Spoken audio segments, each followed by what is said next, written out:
కేంద్ర హోంమంత్రి అమిత్ షా హైదరాబాద్ చేరుకున్నారు. శంషాబాద్ చేరుకున్న ఆయనకు బండి సంజయ్, వివేక్ వెంకటస్వామి, విజయశాంతి సహా పలువురు బీజేపీ నేతలు ఘన స్వాగతం పలికారు. ఎయిర్పోర్ట్ నుంచి ఆయన నేరుగా నోవాటెల్కు వెళ్లారు. రాత్రికి అక్కడే బస చేశారు. ఇవాళ సర్దార్ వల్లభాయ్ పటేల్ పోలీస్ అకాడమీలో జరగనున్న ఐపీఎస్ ఆఫీసర్ల పాసింగ్ అవుట్ పరేడ్కు అమిత్ షా చీఫ్ గెస్ట్గా హాజరు కానున్నారు.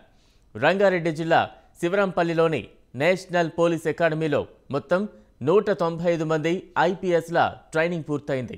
శిక్షణలో ప్రతిభ కనపరిచిన ప్రొబేషనరీ ఐపీఎస్లకు అమిత్ షా ట్రోఫీలను అందజేయనున్నారు.